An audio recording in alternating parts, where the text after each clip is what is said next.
Hi, everybody. Today, I'd really like to welcome Hank Holland, the Chairman and CEO of Amaero Ltd, with ASX ticker code 3DA, 3 Delta Alpha.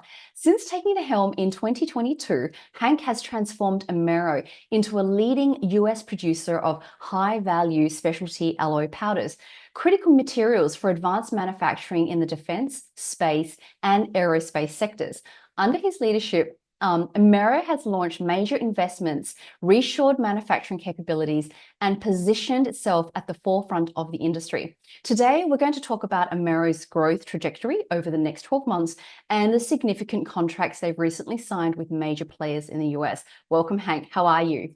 I'm well, thank you very much, Jeff. Excellent. Now, Hank, I'm excited to speak to you because you're actually one of the first type of companies in this space that I'm getting to speak to. I did a lot of research, so I'm very curious. I've got some great questions. But before we go there, could you help me out and explain to our investors who may be new to Amaero, how would you describe your company's core focus and your value proposition? Great. Again, thanks for your time. So Amaero is a relatively simple business. We are essentially in two businesses.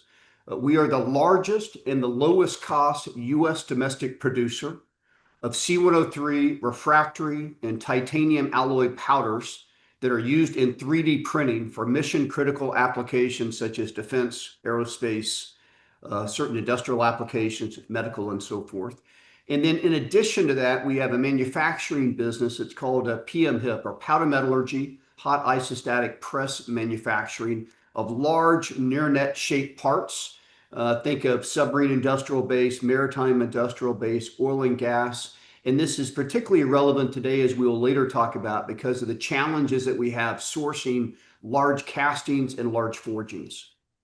Excellent. Thank you very much. So it's simple, but it's really not that simple, actually.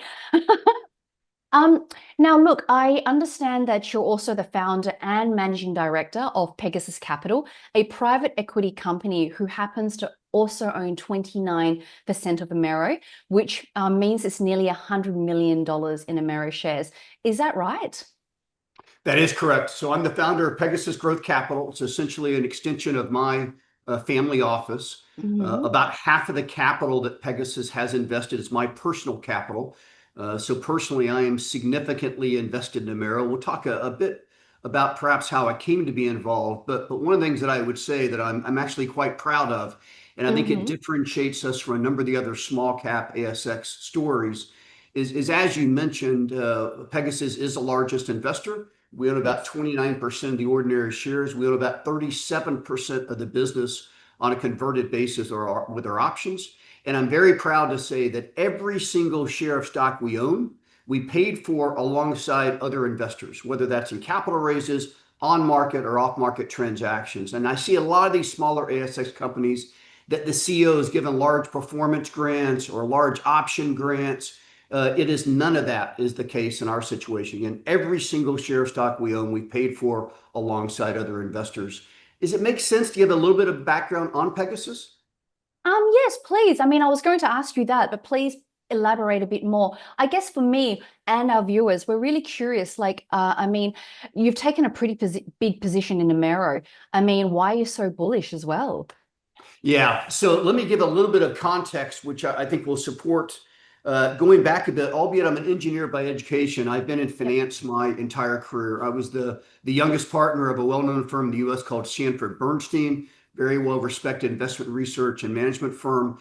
About 15 years ago, began spending all my time making very high conviction investments, mostly private investments in the US, and all of which were highly thematic. So by way of example, days into COVID, I bought a business from Bane Capital Ventures called Logic Source. It was a global supply chain business. And albeit the market was in a free fall in the early days of COVID, it seemed to me that supply chains would matter. It proved to be a very successful investment. We sold 23 months later to a private equity firm in New York City, FTV Capital, for 11 times our investment. Wow. While I was waiting for that transaction to close, the Ukraine conflict broke out. And I felt inspired to go in a small way and try to be helpful and get involved. I landed in Warsaw on day 8. Yeah. I was in Krakow by day 10. And I stood up something that got a fair amount of attention called Project Apollo. And I hired some SAS commandos, and we began evacuating women and children from behind enemy lines in Donbass and Donetsk. I happened to be in Lviv, Ukraine, the night the first Russian cruise missile came in and blew up a fuel depot very near us. And I tell this story because essentially it's when Amaero was born. I was in a root cellar that night in a Kevlar helmet, a Kevlar vest, and this enormous explosion had just occurred. And having come through COVID and now finding myself in Ukraine, it just became so clear that the US would have to embark upon a reindustrialization, that we had atrophied our manufacturing, our supply chain capabilities in the US. And it left us in a very vulnerable position from a national security standpoint.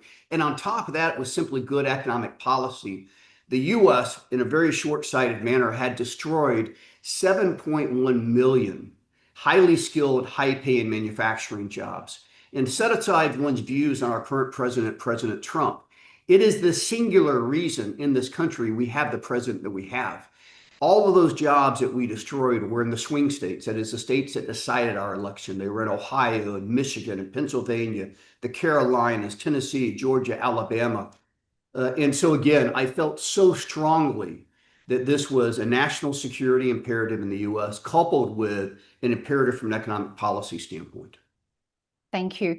And look, I did some research on your background as well, which I would like to delve into, that makes you, the right leader to take this company forward. Is what's your technical background? Because you come from engineering, am I right? I am an engineer, but it was a long time ago.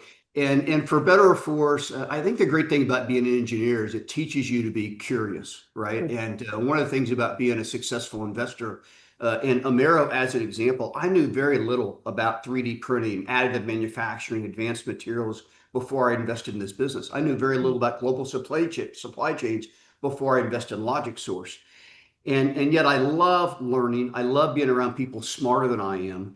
And I think it's what served me really, really well in investing. And a big part of our challenge early on in Amaero was, candidly, this was a business that is spun out of Monash University. When I invested in May of 2022, it was already listed on the ASX. Okay. I invested thinking this would be like all other investments that we would make, that we would be an active investment, but from a board perspective. And unfortunately, and I found this to be all too common with microcap and ASX small businesses, when I finally got on the board, it required getting FIRB, or Foreign Investor Review Board, approval to join the board. I sadly learned that the prior management team and the prior board had been very promotional and selective, if you will, and what they had told me about this business when I invested. And I made a decision to fire the entire board, bar one, to fire the entire management team, and to essentially restructure the business. And it became very clear that I'm a Texan, but I spent 27 years in San Francisco. And excuse my direct nature, but I thought that I would never find a place more inhospitable to business than San Francisco, California. And I found it in Victoria. I found Victoria to be a very difficult place for a young, growing business, very expensive to operate, a lot of regulatory environment, very, very difficult from a construction standpoint, expensive and timely. And so the first year, which goes back to my engineering background, was about finding people and really coming to quickly understand this business, and then determining that given the opportunity in market in the US, that we should relocate this business from Australia to the US. We announced that about a year after I invested in July of 23, that we were moving to Tennessee. In turn, that enabled us to stand up unequivocally the strongest technical powder metallurgy team in the US, which we assembled and attracted and brought to Amaero. So my engineering background, I think, was helpful indirectly, but a lot of what we were doing was much more as it relates to capital markets, corporate strategy, and then going out and selling, if you will. In many ways, I think raising capital is the easy part. Attracting the best people to your organization, particularly when you're a younger business, is in many ways more difficult. And I think the team that we have attracted is really a strong reaffirmation of the opportunity that we have in the US, and candidly our alignment with big national priorities. And that's really what's behind Amaero's strategy. Thank you for that, Hank. I mean, it's very brave for you actually to stand up and sometimes call out the elephant in the room, being Australian myself. Now, I obviously understand you've dealt with Bane as well. I mean, there's some big They're major players. They've actually been instrumental in one of our duopoly airlines in Australia. So how did you, with your business acumen, how did you find dealing with them and now coming to lead Amaero forward? Yeah, so I was, having been somewhat late in my career, I've got the benefit of 3+ decades of relationships that I built, and one of which was a prior very senior executive at JP Morgan. He introduced me to Mike Krupke. Mike Krupke was the co-founder of Bane Capital Ventures with Mitt Romney. Bane Capital is a great global firm, as you suggested, obviously based in the US. And this was an example. We moved on this transaction very, very quickly. From the first call that I had with Mike Krupke to wiring funds was 6 days. And mind you, this was the early days of COVID, so travel was difficult, meeting was difficult, and other things. But again, we had a view, if you will, that going into COVID, that supply chains would be critical, would be very, very important. And I think what you'll find with Amaero that's similar to this, we've typically made about a third of our money, or about a third of the return on investment when we go to sell a business. And the idea is that when we buy a business, we view it as highly strategic. But a big part of our premise is by the time we sell that business, the market will view it as highly strategic. And this is particularly true with Amaero today. If you look at what we're doing, a lot of businesses, Gio, are built and they say, we're going to build a widget. And then the question is, how do we sell the widget? We've taken the exact opposite approach, in that the entire strategy has been on a demand pull basis. So we've gone with close relationships. We have a Department of Defense in the US, Air Force Research Lab, other areas. And we've said, help us understand the most critical vulnerabilities in your supply chain. And then where we have core competencies and adjacency capabilities, we'll address those supply chains. The other thing that I would add, I think that I'm always surprised by a lot of small businesses that talk about, quote, unquote, their $1 trillion TAM. I don't want a very, very large TAM. In my mind, and TAM, total addressable market. In my mind, what I want is a large enough market that we can build a significant market cap, and yet a small enough market that we're not going to have significant competition, and that we can have a strong specialty margin structure. And that too is very much has defined the markets that we're in today. Bringing a lot of wonderful disciplines to this business, Hank. So I want to delve into more about Amaero now, and obviously what you really do. So look, you produce high value metal powders like niobium C103 and titanium alloys. I mean, help us understand what makes these materials so critical in today's manufacturing landscape. Yeah, it's a great question, and I'll humbly kind of show some of my ignorance, if you will. So the prior management team should get all the credit for ordering the technology that is behind me, which is the most advanced gas atomizer technology in the world. It's called an EIGA, electrode induction gas atomizer. It's the first of its kind installed in the US, only the second in the world. Subsequently, we've installed a second one in the US, and we have a third on order. When the prior management team ordered this EIGA, the intent was to atomize titanium. So if you look at the total powder market, the total powder market is about 80% what you and I would call commodity materials. About 60% of that is stainless steel. They had planned to atomize titanium. I think a lot of your viewers are probably well aware of the importance of titanium, both in the defense and aviation, other industries. Titanium has a price about 5 times higher than stainless steel. So it's attractive, right, from that standpoint. And that had been their plan, to atomize titanium. We quickly concluded that one single atomizer, which has about 200 tons of capacity, wasn't going to be large enough to build sufficient scale. It'd only be about $45 million Australian of revenue. And so our plan, we quickly focused on to build 3 atomizers for titanium. Once we relocated to Tennessee, I found myself at a meeting at Oak Ridge National Lab. Oak Ridge National Lab, as you might know, is where the Manhattan Project, or the predecessor project to the atomic bomb in the US, began, was at Oak Ridge National Lab. And the head of their defense programs asked me, would we be willing to prioritize the atomization of C103? And this is my ignorance. I said to Craig Ballou, his name, I don't know what C103 is. I'd be happy to research that and get back to you. And what Oak Ridge National Lab knew was that NASA Glenn, our space agency's material directorate, and Air Force Research Lab in the US had concluded that only our technology, the EIGA, was capable of qualifying and producing these high temperature alloys at scale, such as C103. And Right. C103, it turns out, niobium CO3, as you mentioned, has a price 20 times higher than titanium. Okay. Right? Now you're And talking. so we quickly pivoted and committed to prioritize the production of C103. The reason that they were so interested, C103 was first used in 1969, the Apollo lunar landing vehicle. It's been used in space for 6 decades because of its Hmm. very high temperature characteristics. But today we have defense applications, notably hypersonic weapons, Yep. missile defense, and strategic missiles that are reliant on these high temperature materials as well. An Air Force research lab had been trying for 2 years to source powder for testing purposes, and there was but one single US producer. And so by adding Amaero, where this was core to our business, where to the other company it was non-core, right, Okay. enabled them to access the supply chain, to have a more resilient and responsive supply chain, and thus help move these projects more speedily through research, development, testing, evaluation. Got it. So let me just summarize and please tell me if I'm correct. So now you have three atomizers. Correct. We Okay. have two commissioned, a third one that's ordered. Wonderful. So in essence, you've got three in the pipeline.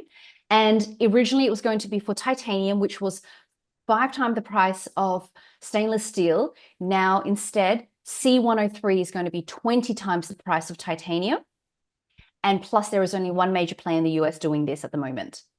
That's exactly right. So, and Okay. not to, I want to make sure that your investors and those listening aren't in any way left with a wrong impression. There will not be enough demand for C103 for all of those atomizers. The C103 demand, and we actually had a study that we commissioned, it's Okay. estimated to be about 92 tons a year in Okay. FY30. Okay. Yep. So one of our atomizers will be dedicated to C103 and other very expensive refractory alloys such as zirconium, molybdenum, tungsten for munitions and things such as that. And then the plan is to have another three atomizers in a separate dedicated production room dedicated to titanium. So Got of it. those four, which is our foundational plan, two are commissioned, a third one is ordered, and then we expect to order a fourth one in the future. Wonderful. Thank you for being transparent about it as well, so that we're not projecting wrongly. Well, look, you've answered the next question I had for you, which is about the Eiger premium technology. Perhaps, is there anything else that you'd like to add which makes this technology so unique and that gives you this competitive advantage in this space?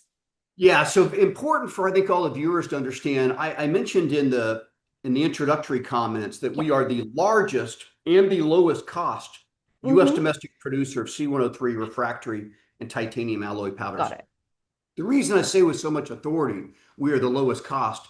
The current IGA generation, which is called the IGA premium that we have, versus the Mm-hmm. IGA standard, that was a prior generation of this technology. Okay. We produce. They both have about 200 tons of capacity. Got it. But about 50% of our capacity is the most valuable 15 to 53 particle size distribution that's used in laser powder bed fusion versus the prior generation, it's only 25%.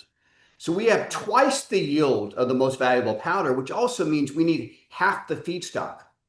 Okay. That Understood. feedstock, of course, is our number one cost of goods. The number Mm-hmm. two cost of goods is argon gas. The current generation IGA also uses half the argon gas of the prior generation. And then finally, when we moved to Tennessee, we signed a 10-year subsidized electricity contract at 5.8 cents a kilowatt hour. The national average in the US is about 19 cents. By another way of example, in Victoria, we would have been about 30 cents, right? So we Mm-hmm. are a significant discount and have a much more attractive unit cost of economics than our single provide other competitor in the US, as well as the other global competitors. Thank you, Hank. So again, to summarize that, you're leveraging economies of scale at the same time you're reaching efficiency in cost. That's exactly right. So today, once we commission the third atomizer, we will have 6 times the capacity of our next largest producer in the US, and we will have a unit cost that is considerably below them. Okay. Well, in that case, I mean, timeframes. How long, how far in terms of timeline do we expect all six, or even let's say four, because you've got two in commission, three, and then you've got four on the way. So what's the Yep. timeframes we're expecting? Yeah, so the third atomizer will be commissioned June of next year, so June of calendar year 2026. Hmm. We have not announced ordering the fourth one yet. In Okay. our current model, we don't order it until fiscal year 26, I'm sorry, fiscal year 27, and Okay. we pay for it out of free cash flow. Let me comment on that, if I may, for a Please. moment. One of the areas I think it's a benefit when I am writing significant checks is I think that we have a discipline of capital allocation that sadly Hmm. I see absent from a lot of small ASX businesses. So in the last 3 years, we've raised $98.5 million Australian. I had Hmm. six capital raises, of which I led the first three. Of Sure. that 98.5 million Australian, $70 million is on our balance sheet today in the form of Okay. tangible assets and cash. So, Yep. so many of these companies I see go raise capital because all the capital is gone. It's all been spent on OpEx. There's nothing to show for. We've been Hmm. very intentional in investing in long life capital assets. We've got a 100,000 square foot facility in Tennessee. Yep. We have fully built that out. That was about an $18 million US improvement to that facility, Hmm. as well as all these atomizers and capital assets that we're buying. So we announced about a year ago a $72 million Australian 3-year CapEx plan. We're in the Hmm. final year of that, and we are fully funded through that Perfect. CapEx plan, and we've announced in FY27 we expect to be EBITDA positive. So there too, we've had a lot of physical discipline, and I think we're in a very unique position to be fully funded to achieve and establish what we'll need to grow the business. And when I looked at your deck the other day, you had 19.2 million in cash. I mean, I guess, is that where the funding is going to come from when you're going to write those checks in the coming 12 months? That's exactly right. But also earlier this year, and yet another point of differentiation, in January, we announced that we received final approval, the very first ASX company to receive a Mhm. loan from the Export Import Bank of the United States. Oh, That okay. export import loan is about $23 million US. So call it Got it. 35 million Australian thereabout. We drew down our very first draw in June of this year, just before the end of the fiscal year. The balance of that loan will be drawn down in FY26, and Got it. it will pay for most of the remaining CapEx. Thank you. Um, Look, I guess in a way you've answered a lot of those questions, but I'm still curious. Could you help me understand, like, why is it so important for the US to have a domestic supplier of these advanced materials? Yeah, it is maybe the single most critical question, and happens to be something I'm enormously passionate about. So I would say there's two different issues. One issue is an issue of national security, And and we global know that security. today. I was in high school in the early '80s. I remember the Cold War days and getting under the desk, and we had a single threat in the world, the U.S., and that was the Soviet Union, if you will. And today, in many ways, we live in a far less stable, far more dangerous world, right? Mm, And that we have adversaries, not but a single adversary, but we have adversaries, that is the US and our allies, China, Russia, Iran, right? We live in a very, very volatile world today. And yet, sadly, we have atrophied our defense industrial base in the US. So, by about one measure, to just give you a stark example, for the 3 years ending December 24, mm, China produced in that 3 year period 350 times the maritime warships, vessels on a tonnage okay. basis that the US did. China today is building in one single day what it takes the US to build in a year, right? Okay. And it just is, it's but one example. The same can be said on the munition side, the missile side. We've drawn down our stockpiles given the Ukraine conflict.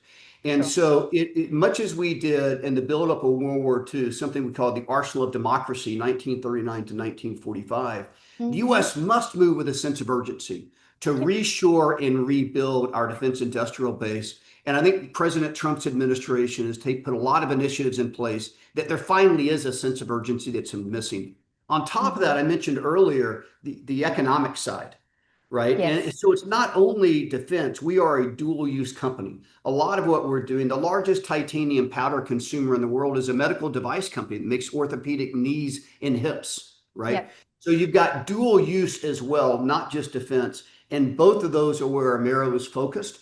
And if you think back to, incentives work. You think back to COVID, and Australia obviously had a very, very strong policy, right, as it relates to COVID. The intent of all those policies was what?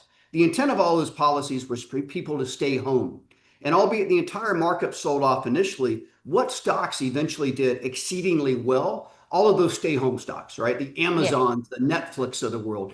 Today, if you say Kogan. to yourself, that's all right, what is the single intent of the Trump administration policies?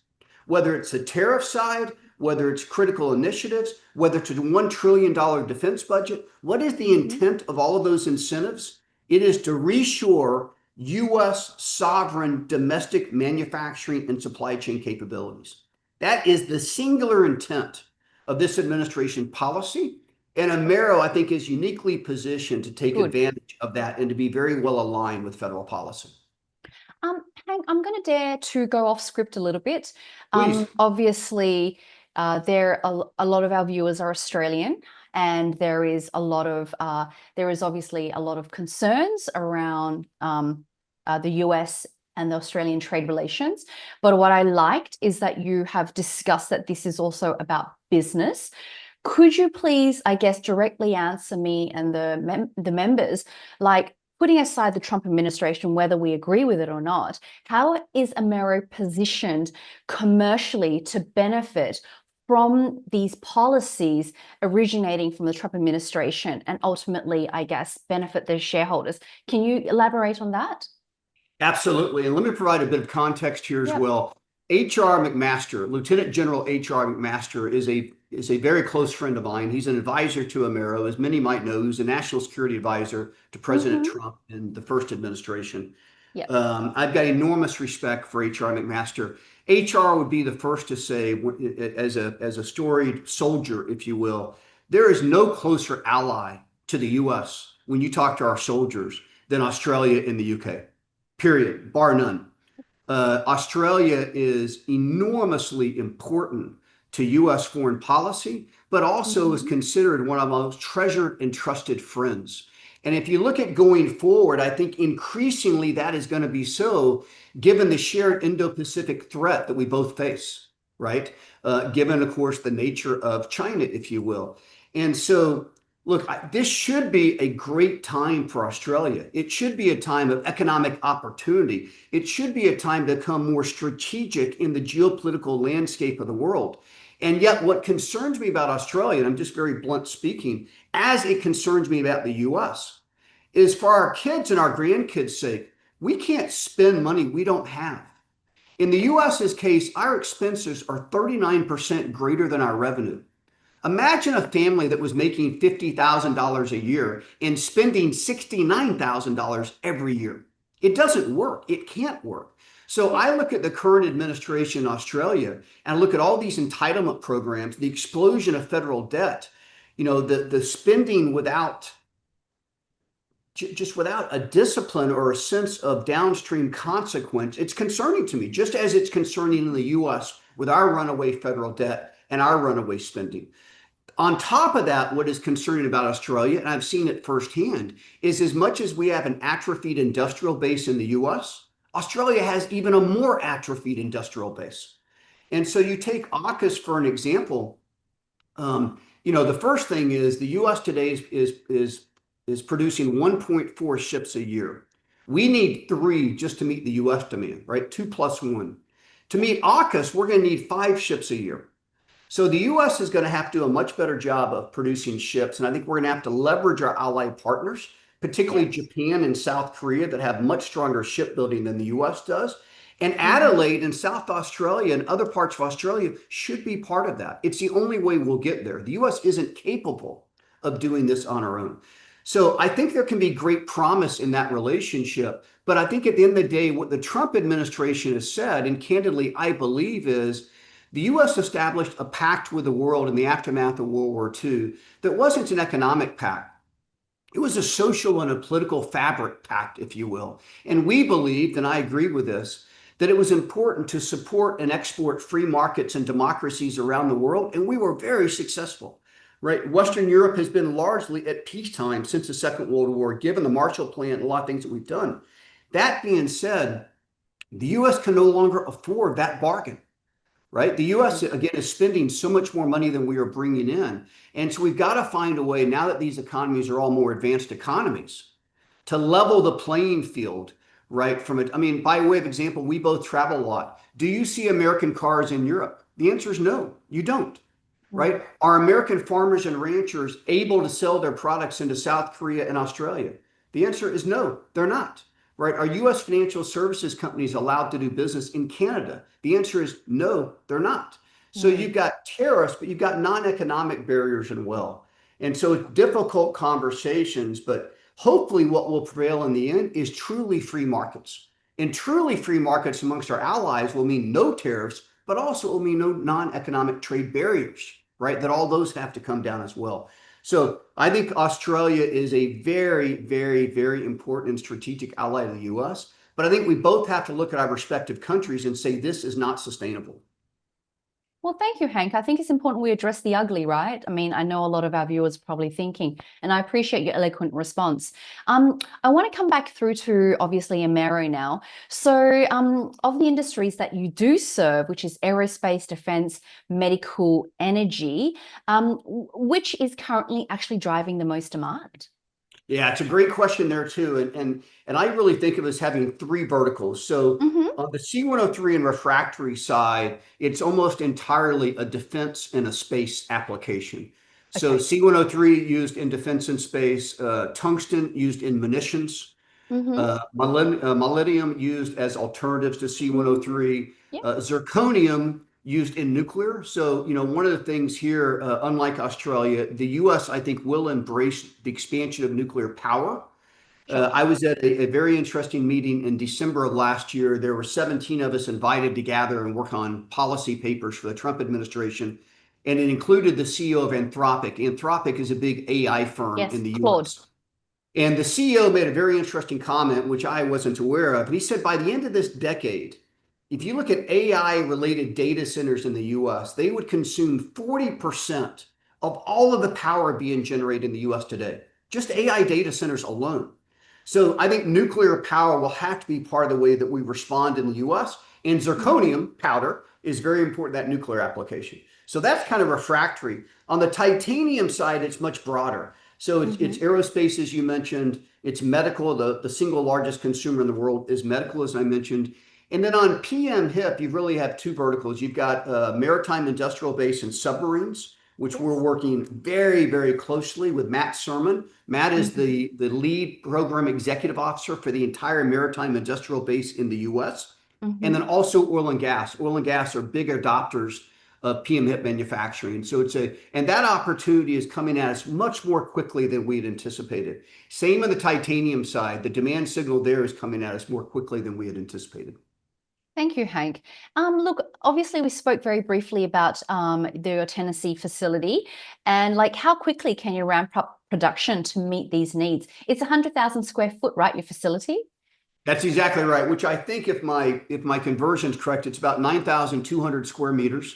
Yep. So it is a large facility. It is four stories tall. The Mm. atomizer behind me, it's very difficult to see scale, but that is 4 stories tall. Most manufacturing and industrial buildings in the US as well as Australia are built Mm. 22 feet high or 30 feet high. This Sure. was part of the reason of moving to Tennessee is we're able to find this building that was ready to move into, which was very unusual. Mm. One of the things that we are doing, Gia, and this is with the intent of having a first mover advantage, but also create a defensive moat around our business, is we are investing today for a demand signal that's 2 or 3 years away. Mm. And so a lot of companies will say, show me the demand. Once I have the contract in place, then I'll make the capital investment, right? Yep. So they try to operate at a very high capacity utilization from day one. We're doing something different because of this first mover advantage that we want to Mm-hmm. establish. We will only operate this year at about a 35% capacity utilization. Next year, 40 or 45%. The following year, about 50%. And the reason that we're doing that is there are some very large opportunities as companies are scrambling to relocate their manufacturing back to the US. And Mm-hmm. no one else will have that available capacity utilization that Amaero has to attract those customers. And so it's very intentional that we've taken this approach. I think we will be at full scale in FY30.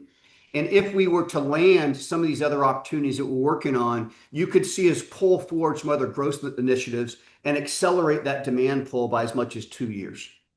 Excellent. Thank you for that. And look, coming back to demand, I know that you've signed a multi-year agreement with companies like Velo 3D and ADMAT. And is it true that Velo 3D is worth $35 million to you? Yeah, and thanks again for mentioning that. We've been highly strategic signing these long-term agreements. Over time, I think about 80% of our revenue will come from long-term agreements. Yep. I think about 50% of the revenue will be defense and government related, and about 50% non-government. So we want to keep that dual use balance. Yep. The first agreements that we signed that you mentioned, about a year ago, we signed an agreement with Castion. Castion is owned by the largest private equity investor in the US that focuses on industrials, called American Industrial Partners, or AIP. And the founder of Castion, Dr. Yuping Gao, is the undisputed technical authority on printing C-103. He was at Aerojet Rocketdyne about 2.5 decades, did a lot of the foundational work in space. And we essentially have an exclusive supply agreement for C-103 for 5 years. And they are doing a large percentage of all the 3D printing today for defense and space applications. So highly strategic. We qualified early with them. And that then gave us significant credibility in other areas of the marketplace, having already qualified with Castion.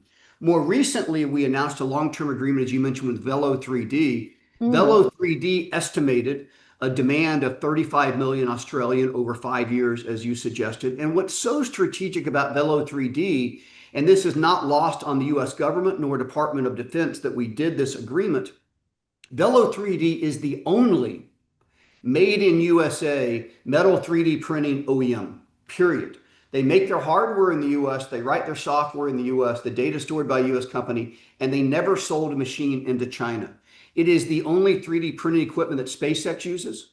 It's the only 3D printing that the Ursa Major and a number of other space companies use. So they've got deep adoption, and yet they are this made in US equipment company. And what I think you'll begin to see export controls as well as import controls on some of these equipment OEMs that are used to manufacture for Department of Defense. We don't have time to talk about it now, but those that saw the Mossad exercise in Israel earlier this year on Hezbollah with the walkie-talkies and the pagers, right? It's just a reminder that when you have foreign companies that are embedded in your manufacturing ecosystem, it creates a real sabotage vulnerability. And that's why Velo 3D is so important as well. And when off camera, we were talking about how you spend your time in the US, and you also mentioned that you spend a lot of time in DC, Capitol Hill. Could you talk a little bit more about those relationships you're building? As you said, you've got the dual contracts, one with, I guess, the retail sector, and then one with the government contracts. Yeah, absolutely. So I split my time largely between Chattanooga, Tennessee, where our factory is, and in Washington, D.C. And the time in Washington, D. is spent both on Capitol Hill, as well as working with the executive branch and various departments of the executive branch, and then also Department of Defense and the Pentagon.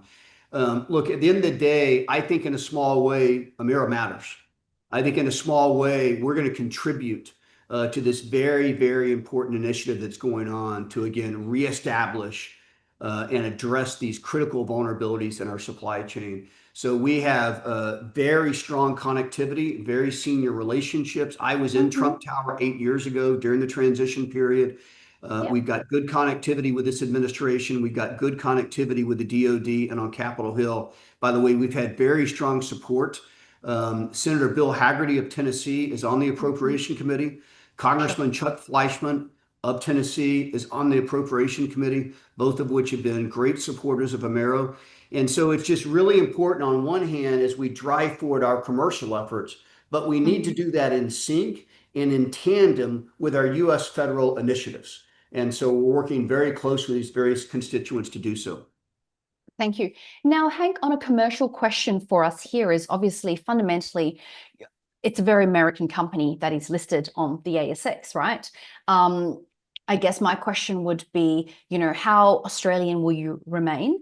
And is there a potential of any, let's say, a takeover or a relisting that may impact positively or negatively on the shareholders? Right. So I was asked this at our annual general meeting last year, so November, I believe it was. And my response was, look, we are an American company today. Our facilities in the US, our staff is in the US, our customers by and large are in the US, and we're critical to US national policy. That being said, we are listed on the ASX, and we have had incredibly loyal shareholders, of which I am very loyal to and very mindful of. I'm unaware, Gia, you may well be, you know the ASX better than me. I'm unaware of another company our size that has our strongest support from institutional shareholders. In addition to Pegasus, which owns about 37% of the company on a converted basis, Fidelity International is substantial and has led 3 capital raises. IFM Investors, Jim Copeland, by the way, is one of the greatest guys I've ever met in the investment community. Again, substantial lead in 3 capital raises. Regal Funds Management, another very well-known Sydney-based fund. So we've got very, very strong institutional support.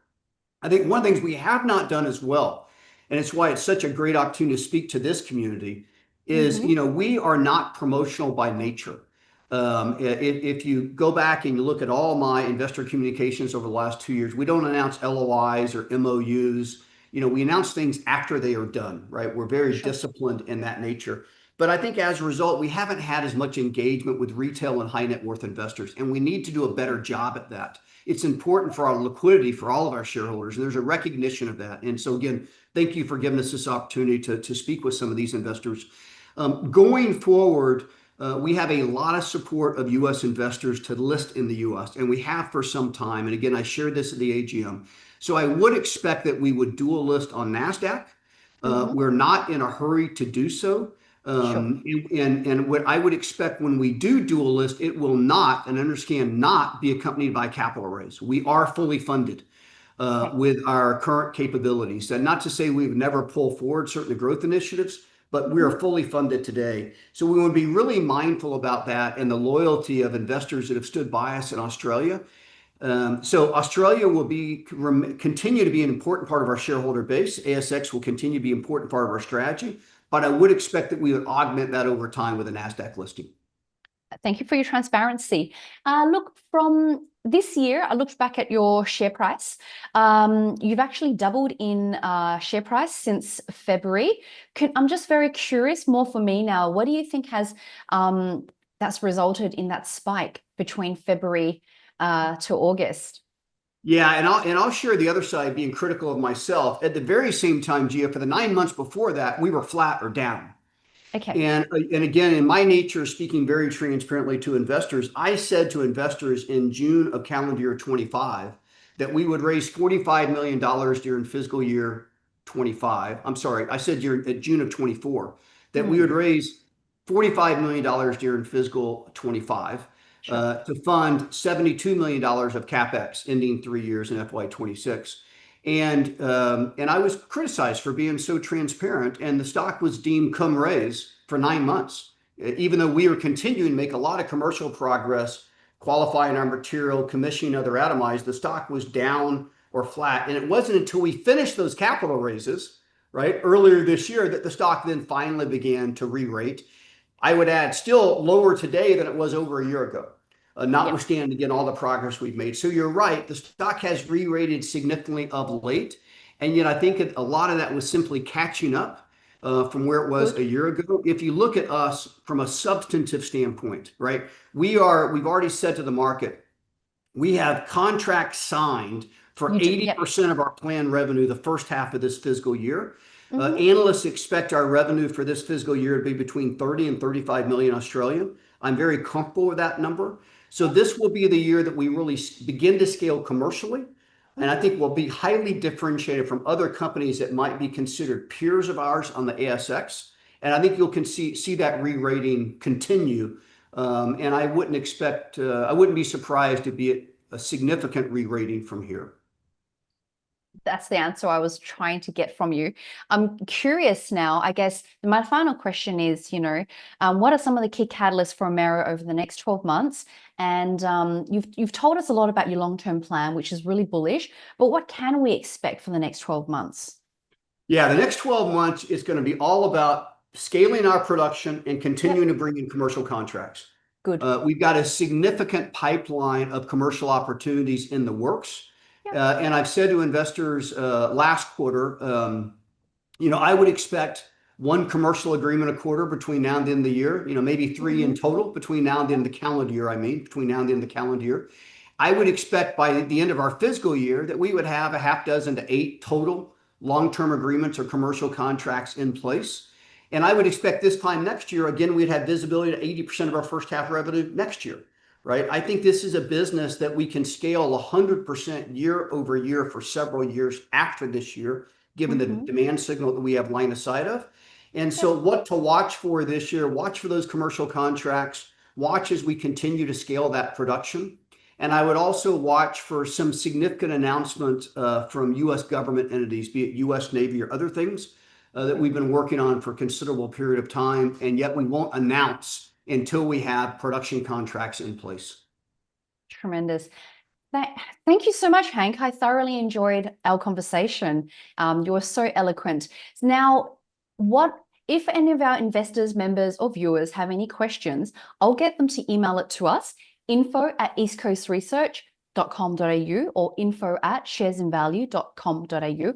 I'll forward them through to you and your team to handle accordingly. Would that be okay with you? Wonderful. More than happy to. I make myself available as those, of our top 50 shareholders, I personally probably know 35 of them. And we try to be very balanced and very transparent in our communication. To the extent I'm able to say so, happy to share anything and respond to any questions. And again, thank you so much for your time, Gia. Tremendous, Hank. And maybe I'll see you in 6 months. I look forward to it. Take care. Have a nice day. Bye-bye.